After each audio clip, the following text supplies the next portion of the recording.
American democracy is under threat, and we all need to work together to protect the country and to protect our democracy. It's kind of like in World War II, when everyone was expected to play a role, and the first part of this is for all of us to learn a little more and to work together, strengthening American democracy, strengthening the country. The Civic Life series is a big part of that, and the 92nd Street Y, New York, is the right forum for delivering all that. I appreciate your joining me. Thanks.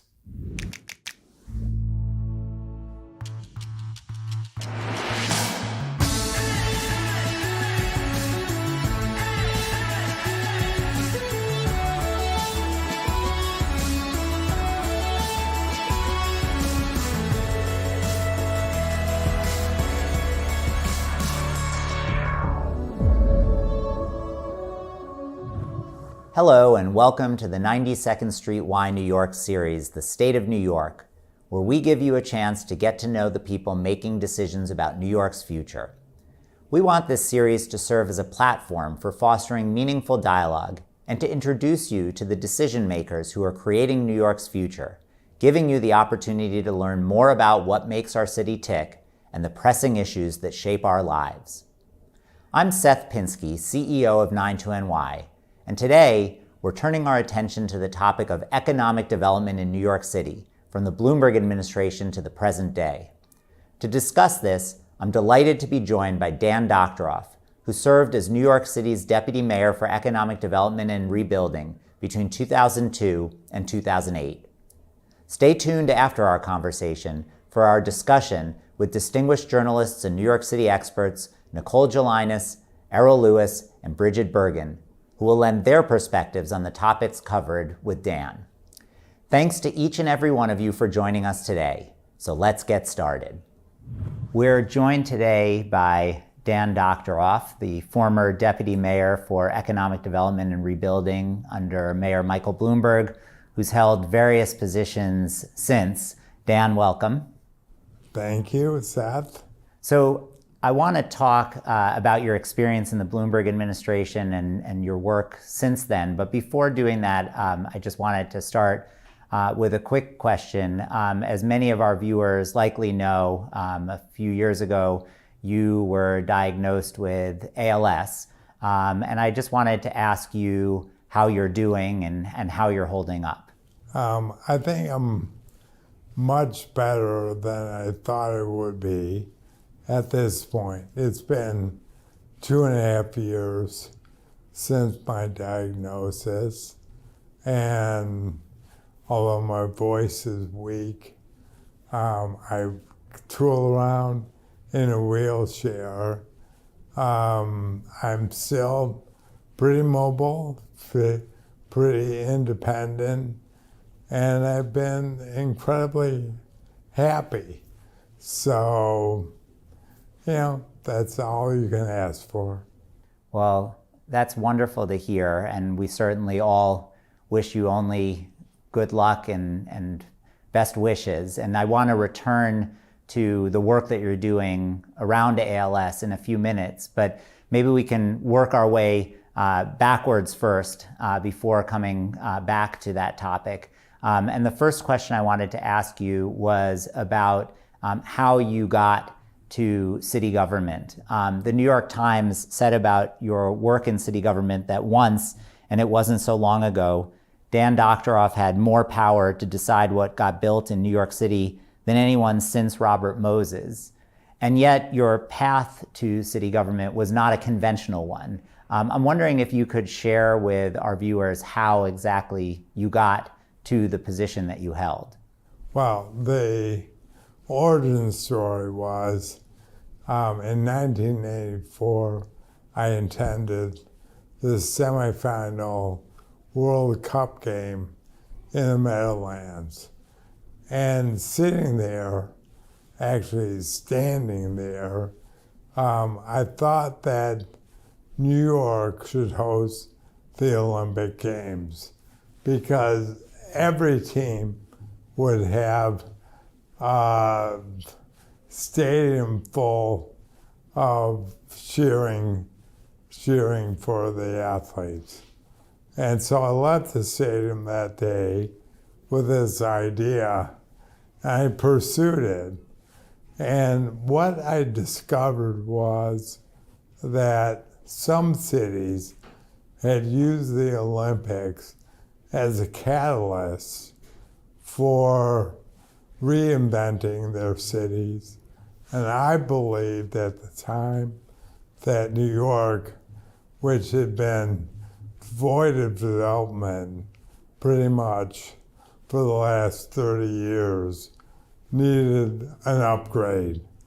And so I gathered a team of planners and we developed a plan for the entire city.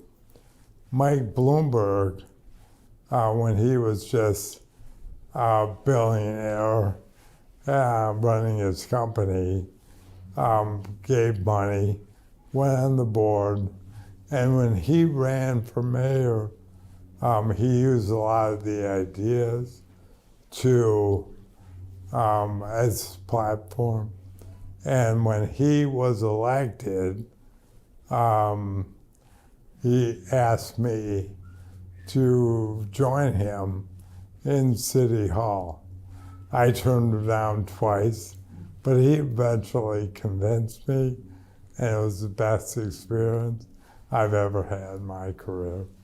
So you went to a soccer game and it changed your life forever. And eventually you found your way into the Bloomberg administration and were responsible for a significant amount of development that occurred in New York basically ever since. The results of all of that work are summarized in a new book that came out recently called The Urbanist, which lays out over about 500 pages a series of essays by people who worked with you or were otherwise impacted by that work. And I should disclose here that both my wife and I worked for you in the Bloomberg administration and contributed to the book. But in the book, your record is grouped into several large categories: the Olympic city, the resilient city, the growth city, the sustainable city, the mobile city, the green city, the cultural city, and the future city. So given the breadth of your accomplishments while in office, I wonder if you can pick a project or an initiative, or two of them, that you think best represent your approach to governance and to economic development. Well, I would say the combination of Hudson Yards and the High Line, because it took a huge Herculean effort to get those things done, as did every other project. Nothing is easy in city government. But, we had to come up with a new way of financing the extension of the subway, which was a prerequisite for anybody to build on the far west side. With respect to the High Line, we had to develop an approach that would win over all 38 landowners who held property underneath the High Line. And we did it through a very clever approach using air rights and creating a market for them. So,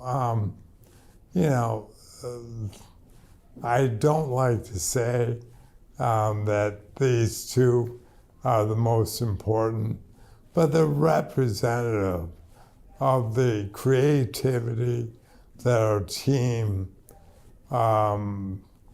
really applied to the difficult problems, but we did it all over the city. And just picking up on that, I think that a lot of what is discussed about the impact that you had on the city focuses on the specific projects for which you were responsible. The New York Times again said last year The man built so much of the city. Look around. The World Trade Center, rebuilt from a mangled hole in the ground. He led that. The High Line and the Hudson Yards, he led those too. Barclays Center, Citi Field, the new Yankee Stadium, parks on Governor's Island and the Brooklyn waterfront, the East River skyline from Williamsburg to Long Island City, him. And yet, as important as those projects are, I feel that one of the things that gets overlooked when people talk about your time in office is the different approach that you took to economic development from those approaches that had preceded you. Could you maybe share with our viewers a little bit about the philosophy that you brought to economic development and how you think it impacted your ability and the administration's ability to get projects done? I believed in growth, and growth is a key to constantly improving the quality of life in the city.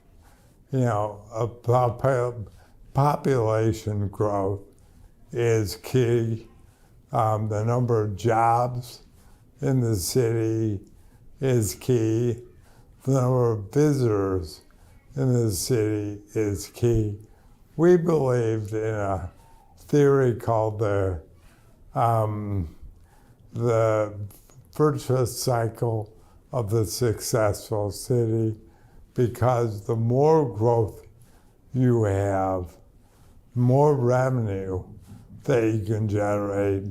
And if you wisely reinvest that revenue into things like housing, the cleanliness, schools, health, et cetera, people keep coming, and that virtuous cycle just keeps reinventing itself. So the growth is really the key. You know, I believe you cannot be progressive, which I think we were, if you cannot be prosperous.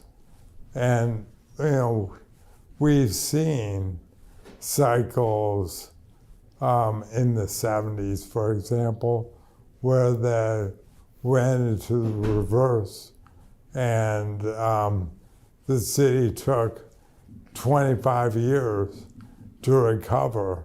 So growth is really the key. Prosperous, it leads to progressivism. So you had enormous success across dozens of different projects throughout all 5 boroughs, but not everything that you put forward ended up happening. We know what happened to the 2012 Olympic bid, elements of Plan YC, the revolutionary green plan for New York City, including congestion pricing, weren't adopted during your time in office. Are there some lessons that you learned from some of those setbacks that you think would be useful for future administrations to take into account? Well, we had literally 300 projects that we undertook over the time, the 6 years in city government. And the one thing that I would say was the state legislature, led by Sheldon Silver, defeated both the stadium on the west side and congestion pricing. And look, he was proven to be corrupt, and I don't think we could have done anything about that.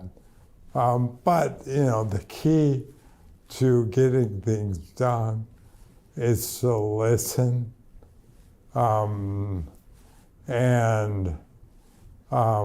have a team of people who are committed and working collaboratively. And I think in the Bloomberg administration that listening and being collaborative was the key to our success. We only had a very small number of projects that didn't succeed.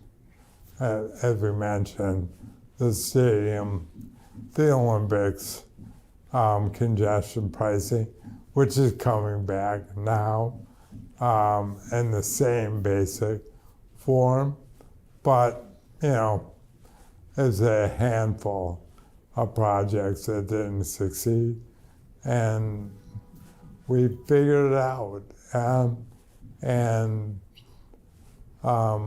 had a lot of success. So let's turn from the past to the present and the future. And when you came into office in 2002, the World Trade Center was famously still smoldering, and New York had endured a crisis that threatened to bring the city to its knees. And over your time in office, you worked to bring the city back, and by many measures, by the time you left office, and certainly when the Mayor Bloomberg left office, the city was in a stronger place than it had been even before 2001. Now, in 2020, an entirely new crisis hit the city, COVID. In a weekend, the city literally shut down. Tens of thousands of people lost their lives. Hundreds of thousands of people left the city.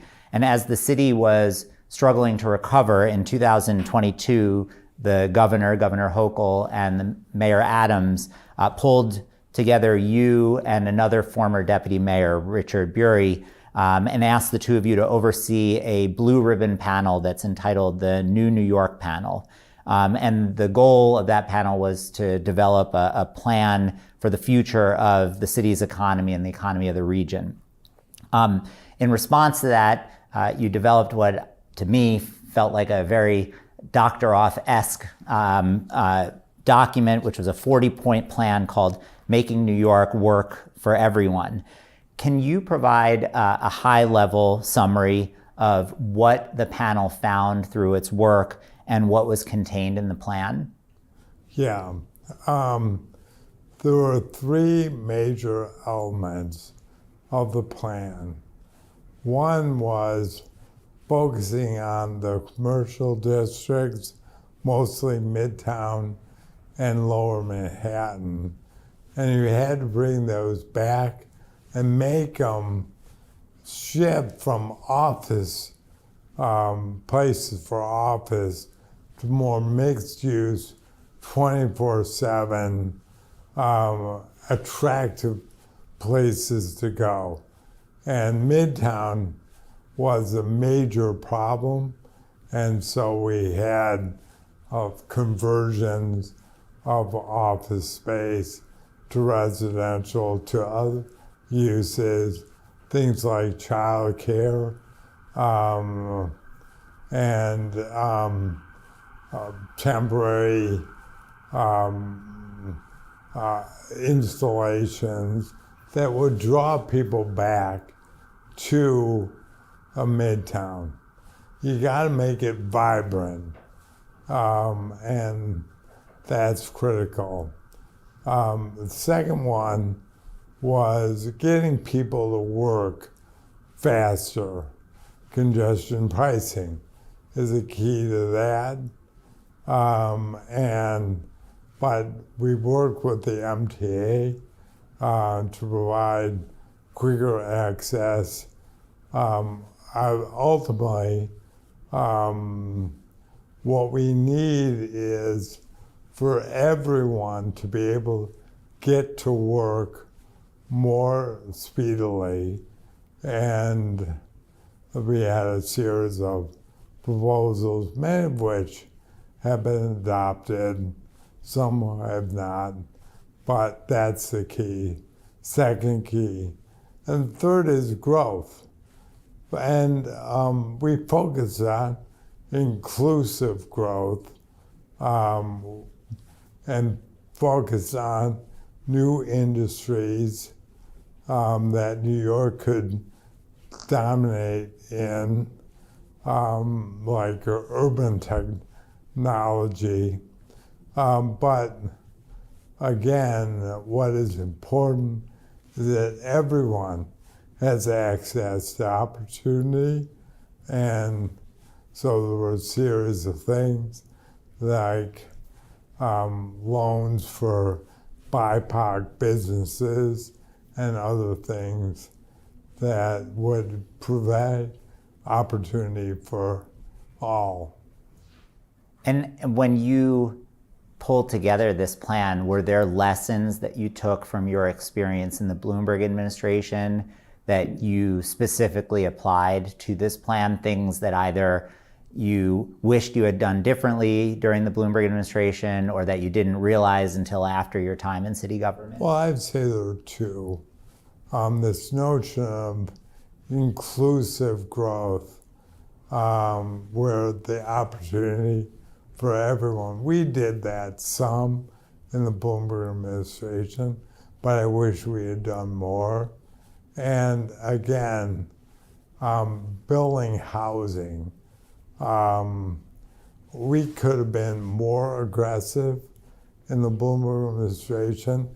We did create, when nobody was asking for it, 165,000 units of affordable housing, subsidized housing. But we need, at this moment in time, to develop a lot more housing. And we had a target of 500,000 units over the next 10 years and lay out a series of approaches that could get that done. So now, a year and a half after the issuance of that report, what is your sense as to how the city is doing in terms of its recovery from COVID? Well, the population has decreased by over 500,000 people, and that's not good because, as we talked about, the virtuous cycle requires growth, and when we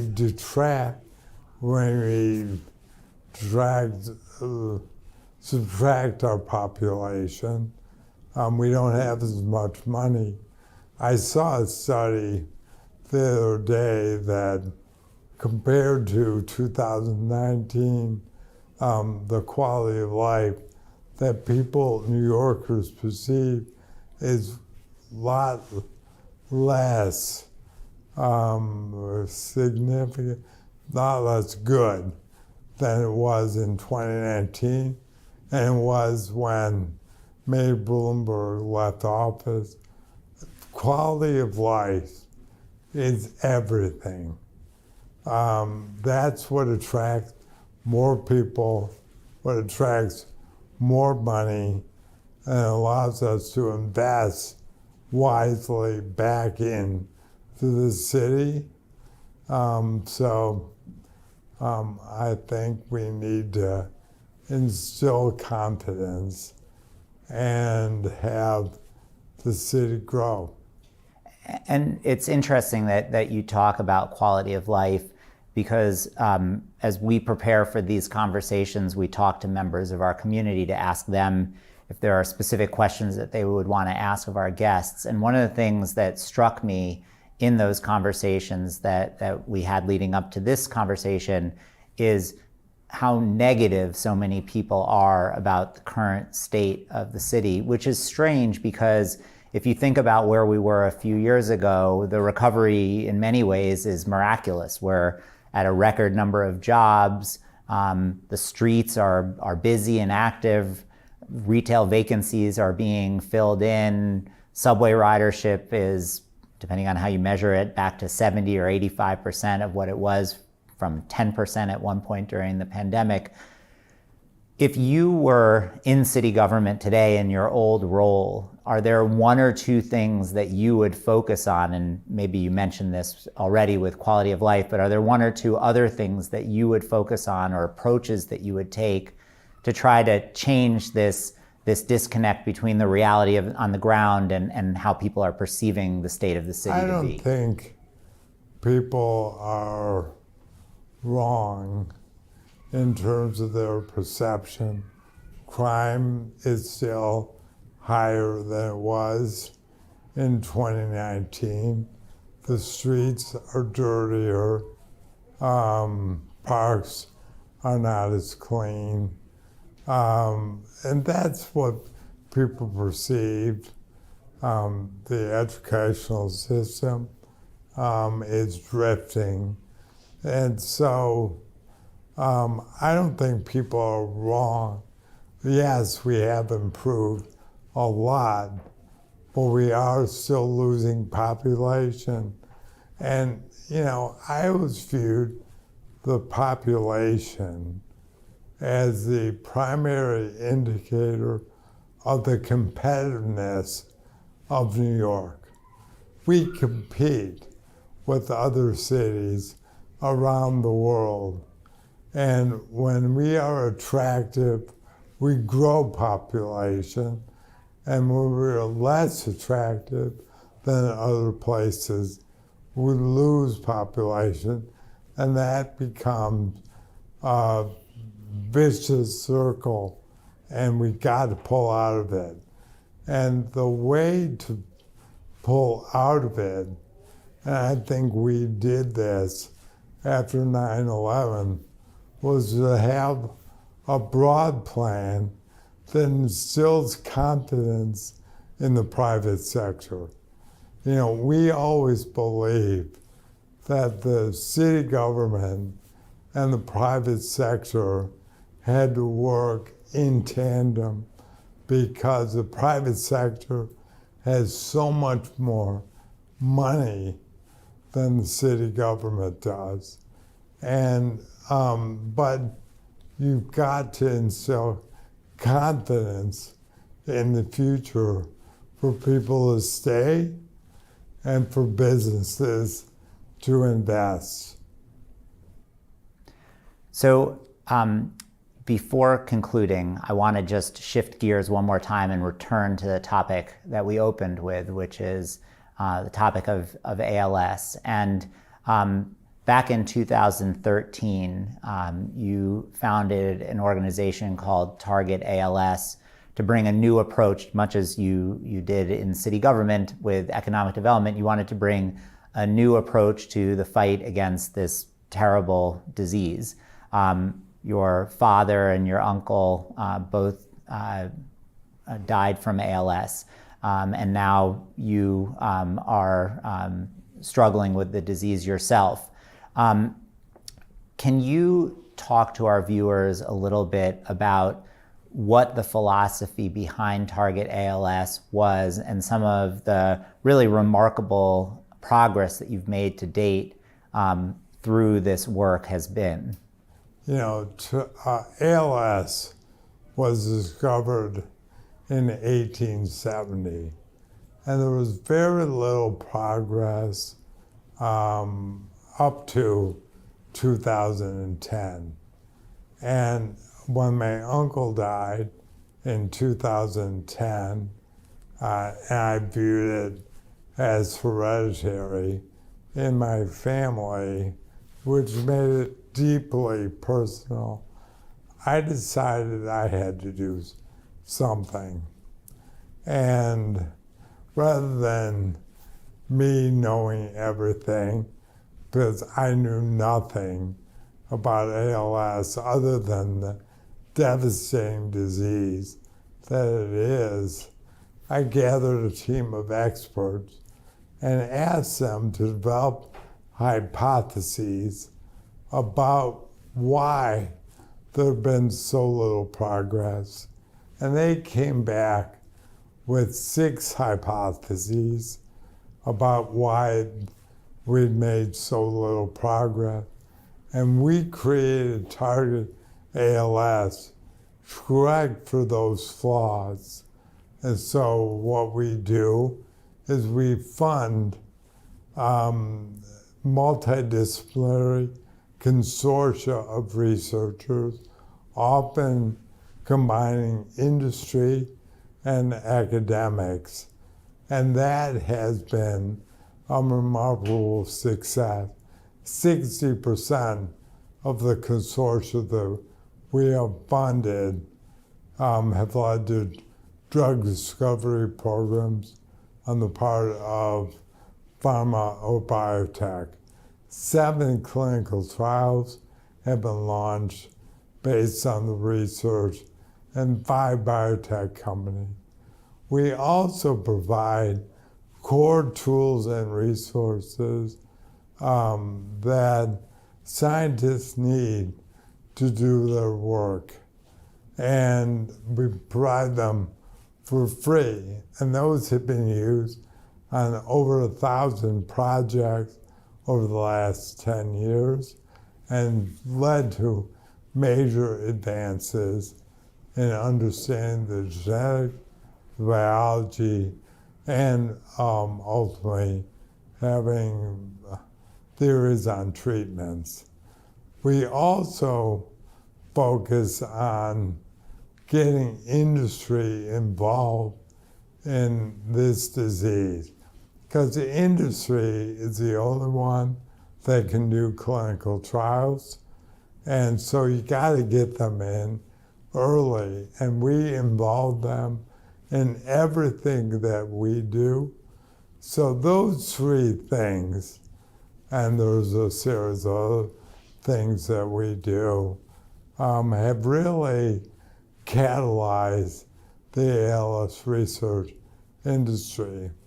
We have an annual meeting every year, and last May, every scientist believed that we're on the course to solving this disease. It may not happen tomorrow. For the first time ever, symptoms have been reversed in patients, the bear and narrow set of genetic mutations. But we have lots of drug discovery programs, lots of companies, well over 100 interested in ALS. We have teams of researchers flooding into the field, progress on biomarkers. And so the stage is set for over time for us to see that everyone can live with ALS. Not going to happen tomorrow, probably won't happen in my lifetime, but we are offering a lot of hope. And it's not just targeted ALS, it's the field in general, which is rapidly advancing. So for our final question, I want to pick up on that word that you just used, hope. And one of the things that, for as long as I've known you, you've always said about yourself is that you're a consummate optimist. And yet, for all of the accomplishments in your life, you're facing now a major challenge. And in our world more broadly, it feels like the challenges are multiplying day after day. So for the last question, I want to ask you this. Given all of this, would you still describe yourself as an optimist? Totally. You know, as I mentioned at the beginning of the conversation, I've been incredibly happy since my diagnosis. I've got a lot of theories to explain that, but I believe my optimism leapt in and changed me in a very material way.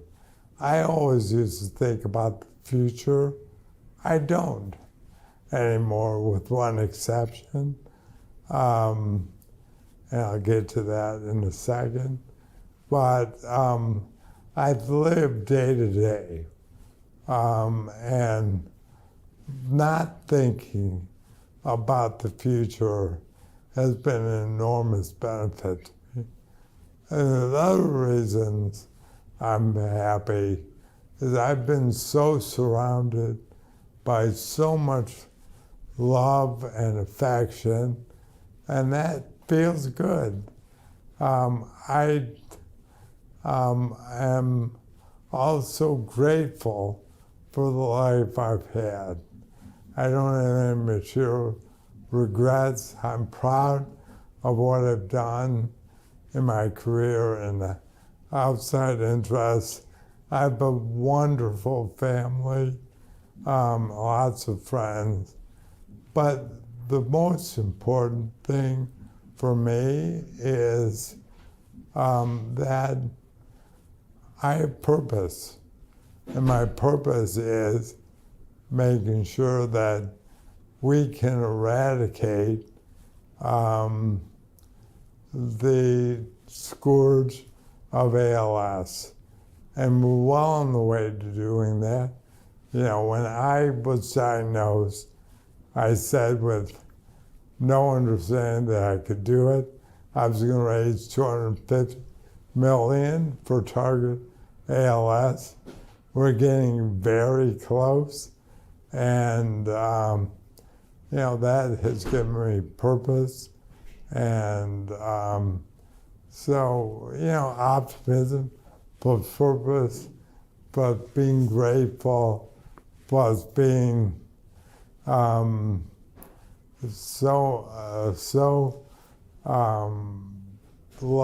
by so many people has made me really happy. And I'm going to continue to do what I'm doing. And, you know, I still have hope that some clinical trial will come along while I'm still alive. And, you know, I don't expect it, but I still have hope. Well, Dan, I hope that you have many, many more years of happiness, of optimism, and also that you continue to make strides in this very important work that you're doing with respect to ALS. I wanted to thank you so much for joining us today, and we look forward to continued conversations. Definitely. And Seth, you were such a critical part of my success in City Hall. I am so grateful to you. Well, the feeling is certainly mutual. Thank you, Dan. Thank you, Seth.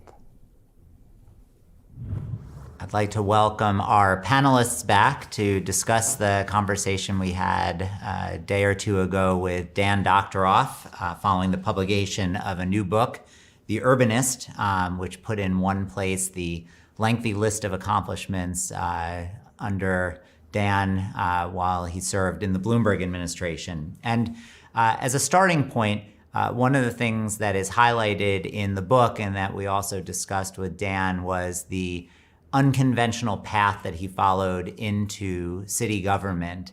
And I'm curious, I'll start with you, Brigid. Where do you think that that unconventional path may have proved to be an advantage for Dan and the work that he did? And where do you think it might have been a disadvantage? Well, I mean, I think that one of the things that can make New York City so dynamic is the diversity of experiences that people can bring to different positions. And I think Dan Doctoroff is a perfect example of that. Having that background in finance and, you know, not necessarily coming out of the public sector or, you know, the political machines of any sort, he had a vision for how to accomplish things that was really just focused on the end goal. And therefore, you know, we can see the impact of so much of what he wanted to do on our city, from the High Line, the Hudson Yards.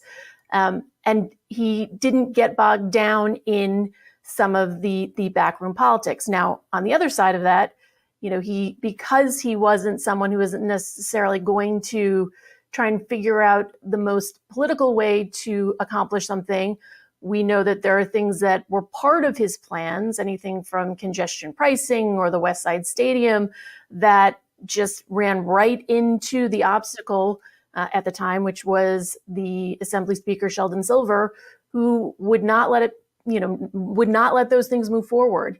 And because he didn't have the background in what makes those machines work and what makes those individuals work, I think that became a real challenge. And that's why there were certain things that he was not able to accomplish.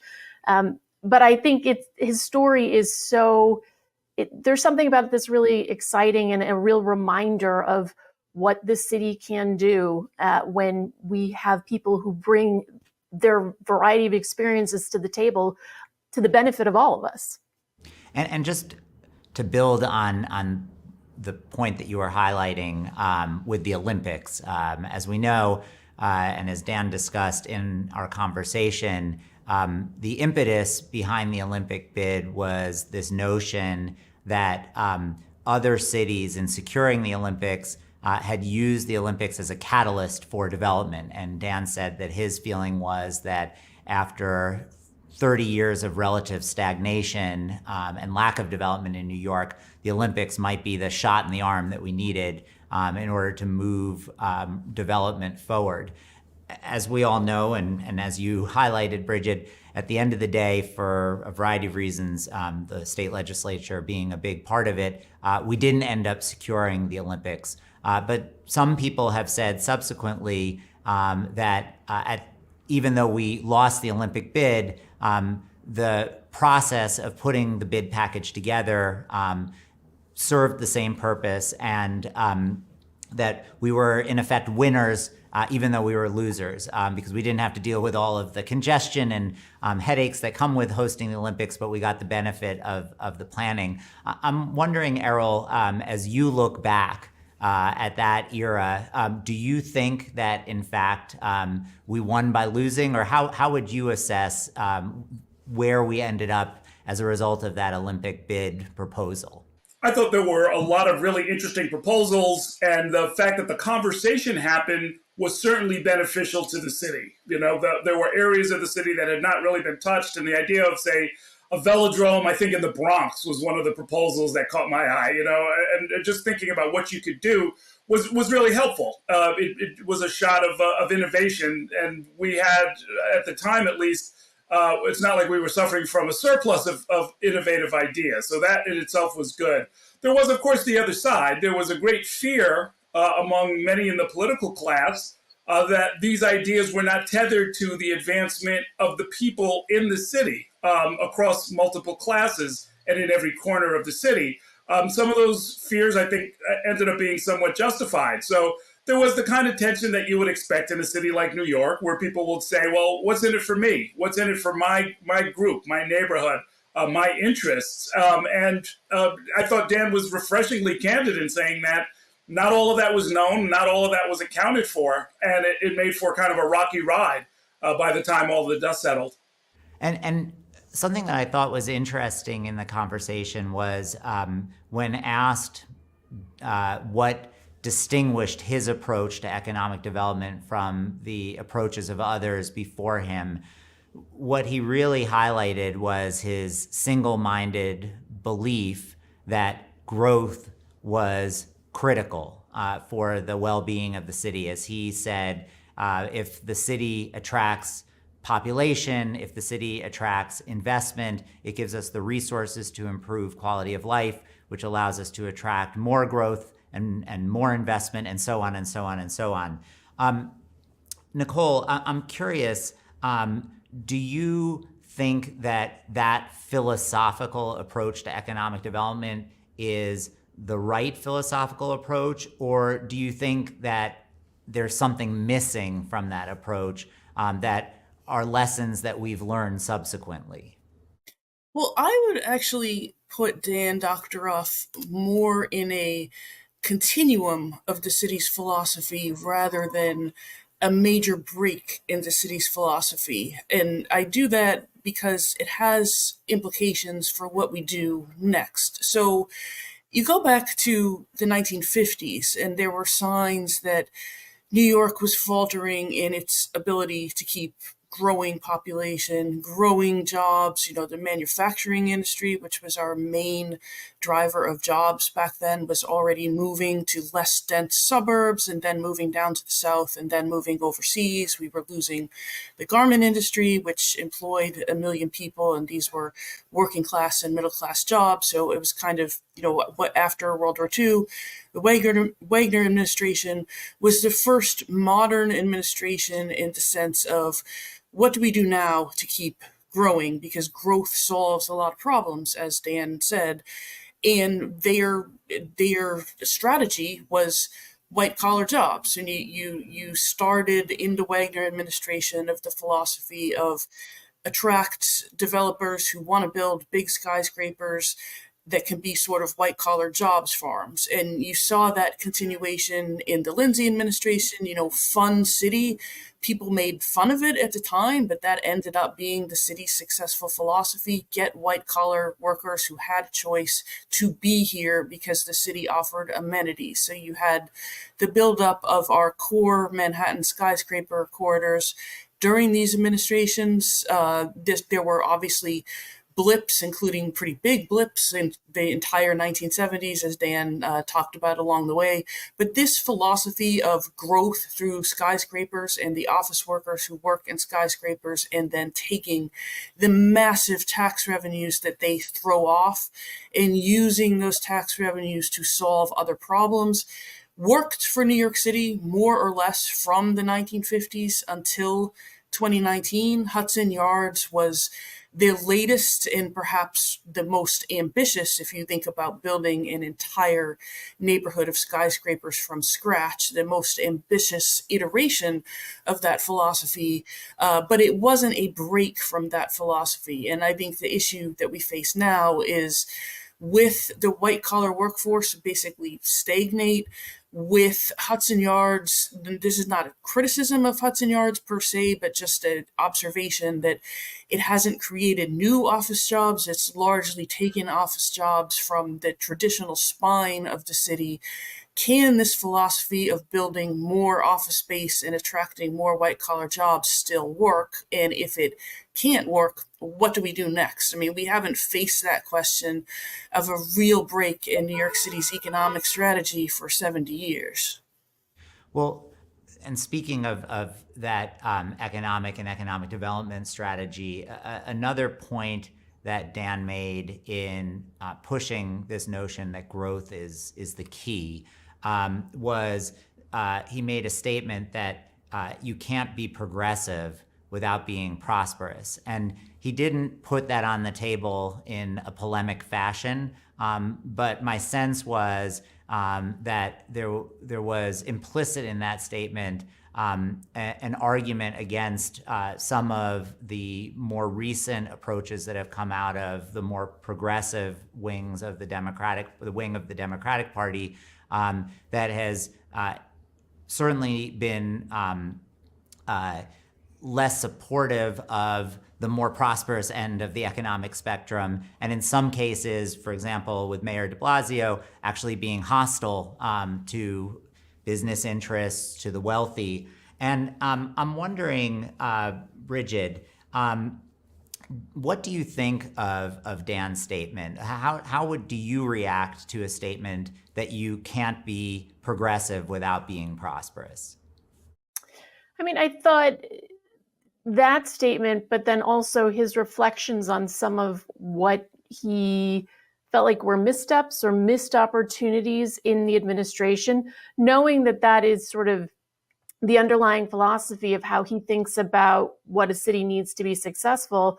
I thought it was also really interesting that he then observed that they could have done more during the Bloomberg administration to support, BIPOC business loans and small business loans, and then also to build more housing. And I think one of the things that when we think about the pushback on some of the ideas of development from those progressives, there was a concern that the housing that was going to be built was not necessarily going to be housing that was affordable for people in neighborhoods.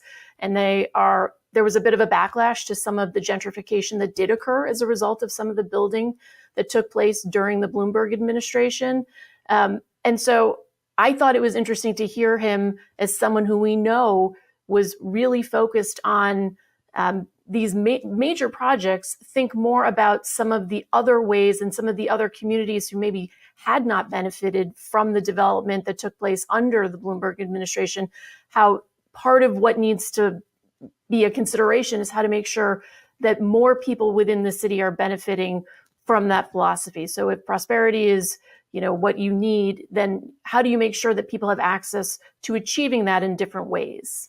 And Errol, as you listen to the leaders in the city and the state in the, whatever it is, 11, 12 years since the Bloomberg administration, much of what is said by those leaders seems implicitly and explicitly to be in reaction to the approach of the Bloomberg administration during its 12 years in office. I'm curious, as you now look at the last 10 or 11 years, how different do you think the policies of those subsequent administrations have been? So how much of a break has there actually been? And to the extent that there has been a break, how effective do you think the new policies have been? I don't know if I'd call it a break so much as a reaction. And I believe that almost every mayoral administration is a reaction to their immediate predecessor. This is, how democracy kind of does course corrections. Clearly, and we saw it literally on the day that Bill de Blasio was sworn in, there was a lot of pent-up feeling. If you want to call it policy ideas, you could call it that too. But certainly the idea was that there was going to be a readjustment and that policies were going to be redirected toward a different slice of New York, that balance between prosperity and progressive policy had tilted too far in one direction and needed to go in a different direction. And so things like the universal pre-K, which was a signature administration initiative after Bloomberg, the idea was, look, some of this prosperity, we need a peace dividend. We need some of this to flow outward and downward, class-wise. That was long overdue. I think what we see now in the current administration, and Mayor Adams says this quite a lot, I don't think it gets enough attention, but he's very serious about it. I've talked with some of the individuals who are leading these initiatives to try and get Black and Latino and women-owned businesses in on the contracting and procurement process, cut them in on the government-driven form of prosperity at least, in the hope that that will also help sort of form a course correction to some of what went on during the Bloomberg years. And Nicole, as you look back over the last 10 or 11 years, taking what Errol says to be correct, which I think it is, that rhetorically there's been a lot of conversation about wanting to make course corrections and to change policies in ways that are going to lead to a greater distribution of the prosperity in New York. How successful do you think we as a city have been at achieving those goals? I think it's more of a change in rhetoric than it is a change in real strategy. I mean, in many ways, de Blasio benefited from the 12 years of setup in the Bloomberg administration. The population continued to grow, tax revenues continued to grow, and the peace dividend that Errol refers to really came from the Bloomberg years.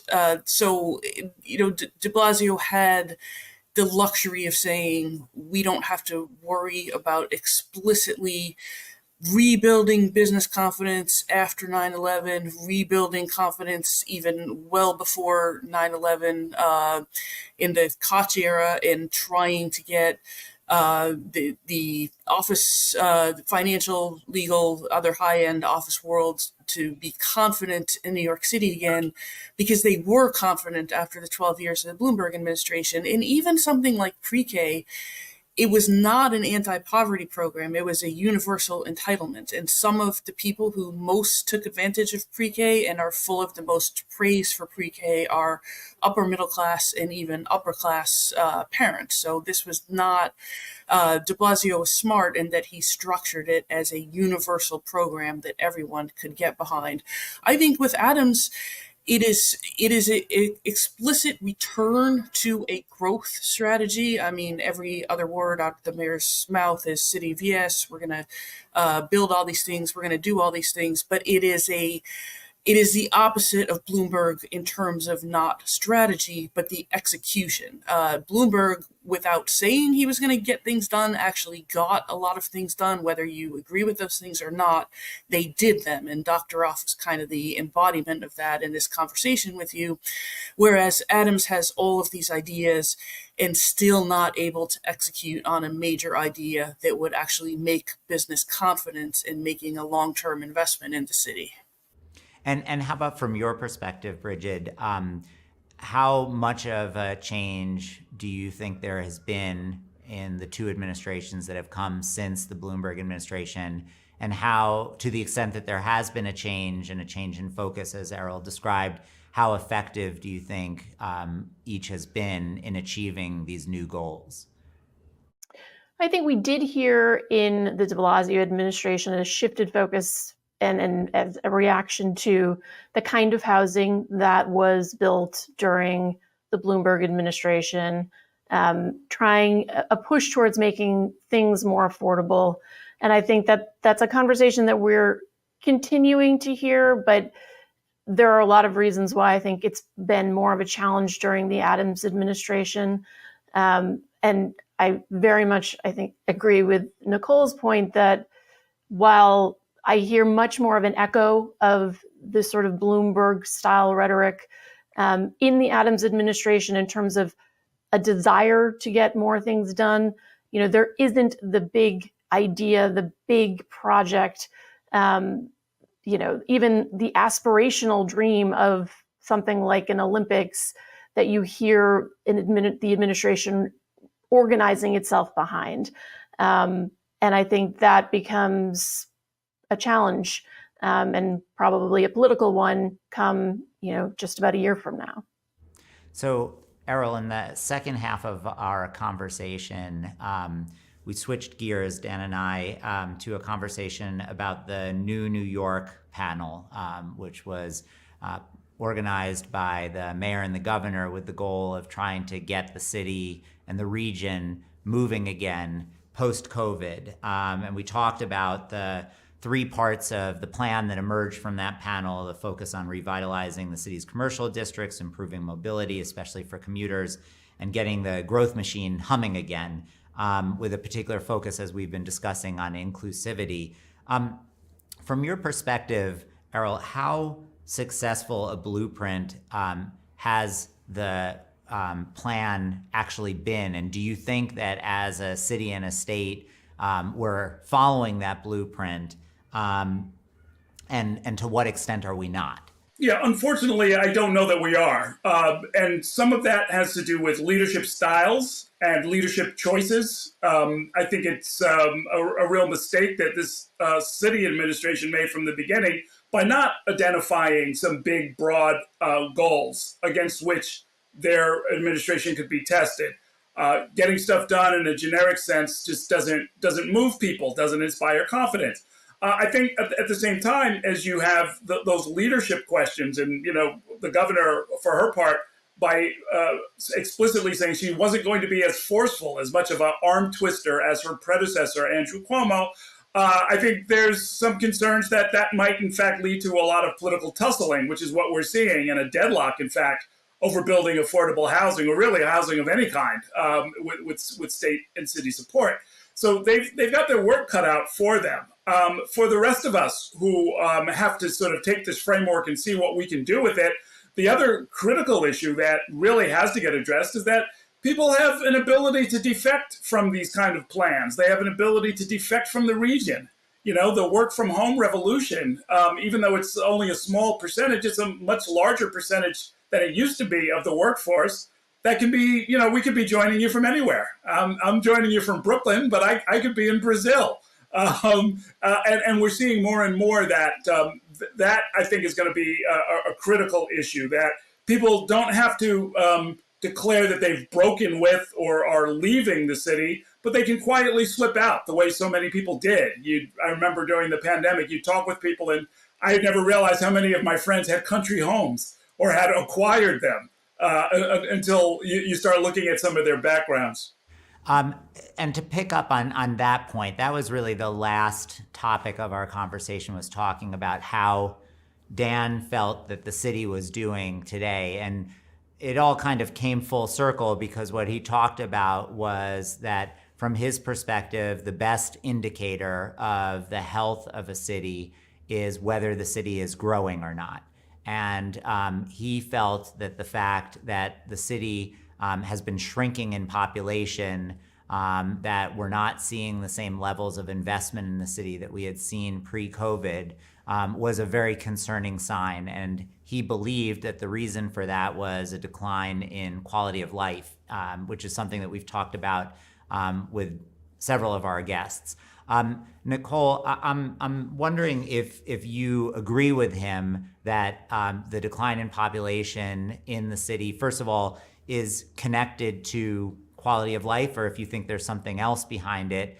And second of all, how concerning you think this trend should be to us as New Yorkers. Yeah, I'm glad that Dan actually pushed back a little against you, Seth, and said that this is not a perception problem, that the people are not wrong when they perceive that the streets are dirtier, there is more disorder, there is more violent crime than there was in our benchmark year of 2019. And this is a big reason why some people have given up on the city. And the flip side of growth is that if you're not growing, you have to make sure you're not losing more people. And according to the latest census data that came out, we are still losing people in 4 boroughs, across the income and racial spectrum, which is not a good thing. And so just sort of bread and butter quality of life issues, which I think in sometimes focusing on the big projects that Bloomberg did, such as Hudson Yards and the High Line, we forget that he also did a lot of small scale work on quality of life, including one thing that Dan didn't mention, which was the traffic calming projects that Dan was key to getting behind and convincing the mayor to support, building the bike lanes, getting the support for the red light and speed cameras after Dan had left. But some of the work that he did was building up on that, supporting the pedestrian plazas. All of those things also had a big impact on quality of life, and that you could actually ride a bike to New York, to work in New York. You didn't have to go live in Amsterdam or London or Paris if you wanted to have that lifestyle of riding a bike to work. Those were important things in competing as a global city, and the Bloomberg administration also focused on those things. So I wanna end with 2 questions that I'd like to ask each of you, the first of these is a question that we've discussed before on previous episodes, but Dan talked about the fact that several 100,000 people have left the city. Several 100,000 people more than have come here have left the city in just a few short years. Errol, you talked about the fact that people are quietly making decisions, even among the people who are staying, not to go into the office, et cetera. We've talked about this concern that people seem to have, which is something that I hear every time we go out to our community to prepare for these shows, where there's real concern about the direction of the city. And I'm wondering, and again, I'd like each of you to answer this, if all of that is true, why does there not seem to be a greater sense of urgency among the leaders in the city and the state to try to address whatever these problems are that are resulting in these trends? And I'll start with you, Brigid. Well, I mean, I think in the conversation that we're having where we're talking about reasons why people are leaving, yes, there are the issues, the quality of life issues that we've talked about, but a huge quality of life issue that we haven't talked as much about in this conversation is affordability. And how do you afford to live in a city where, your monthly rent for an apartment is $4,000 for a studio apartment? I mean, that is something that is a dramatic change from the time of the Bloomberg administration. People were not paying rents that were so out of sync with the incomes that they were making at the time. And so I think part of what needs to happen as city leaders, state leaders think about these issues is how do we address these unbelievable affordability challenges? I think it's surprising to me, and that is part of our, we're in the midst of the city budget, state budget cycles, but that at the city level, one of the debates that it's a debate that we could cut away from a program like pre-K, which is, Nicole mentioned, this is a universal benefit, has helped people of all income levels across the city, and yet was something that was facing potential cuts. The amount of money that parents could be and families are saving through a program like that is incredibly significant and can contribute to their ability to stay here in the city. And so the extent to which we are not having the right conversations about how to address some of those problems, I think is part of what needs to happen. But it's also, I think, part of what will become central to the conversations we're having going forward. We have another election coming up, next year, another citywide election. And I think people are going to be asking those questions. This was supposed to be, an administration that was going to get a lot of stuff done, including making this a city that worked for New Yorkers. Well, I think some of the New Yorkers, particularly working class New Yorkers who have struggled the most, are going to be asking the biggest questions about what's been done to help make my life easier, given all the other quality of life issues that still are persisting as well. So is it correct to say that you think this will become a more urgent conversation, and you think the election is going to be the catalyst for that? I think we're even hearing it now during some of the budget conversations, but I think absolutely next year during the election conversation, it will become a front and center. And how about you, Errol? What do you think? I think, look, the problem you're pointing to, Seth, is very fundamental to democracy, which is that the leadership class, the elected officials in particular, they're worried about their jobs. They're worried about getting past the next election. And they're not necessarily, and yet we expect them to work toward goals that will be fully realized 50 years from now. It's a mismatch. It's very hard to get them to do that. What that then points to, though, is the need for people who run institutions that are immortal, frankly, legally and substantively. And I'm talking about houses of worship. I'm talking about major corporations. I'm talking about neighborhood organizations. They have to insist on getting into the conversation and redirect these folks toward, longer-term solutions. I mean, my favorite example of that I've been looking at lately is the city university. Something like 78 to 80% of the kids are coming out of K through 12 in New York City, public schools. These are our kids. This is our institution. Collectively, in the 2 years that they've been in, the Adams administration has tried to cut $90 million from CUNY. And, something like 6 of the 10 greatest universities as far as colleges for socioeconomic mobility, moving people from a lower quartile solidly into the middle class, are CUNY schools. It's remarkable what they're able to do. They give out 50,000 diplomas a year. They're helping people boost their social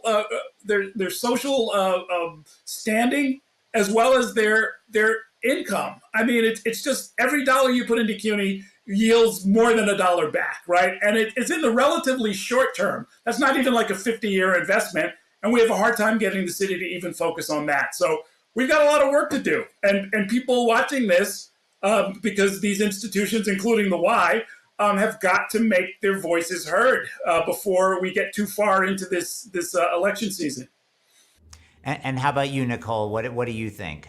Yeah, building on what Errol just said, I think we should be careful not to fall into the trap of getting stuck on problems that we can't solve. And so then we stop solving problems that we can solve. And another good example of that is the library cuts. There's absolutely no reason that the city had to shut down Sunday library service. This is very important to children, again, of all income classes across the city to be able to go into these libraries on the weekends, and adults too. I mean, these are places where you can go if you're looking for a job. You can look for job opportunities online, English language classes for adults that the libraries offer. So to focus too much on something like affordable housing, where when Dan said the city wasn't focused on affordable housing during the Bloomberg years, that's not actually true. People desperately wanted affordable housing. It's just that it was an unsolvable problem then as it is now. So they decided to sort of leap over that problem rather than get stuck on it. And I think that's a good thing. I mean, if we sit here as a city and think about how do we build 500,000 units of affordable housing and who is going to pay for it, because it's not just a construction cost, it's the monthly operating cost that is a big hurdle that many people can't clear. If you think about multiple billions of dollars a year going into subsidizing affordable housing and something that takes money away from basic infrastructure production and becomes something that's impossible to do, if you can't fix any other problems until you fix that one, you actually make that problem worse. Because you're not even doing things like 421A, which actually did produce some level of affordable housing, which was good. It was better than nothing.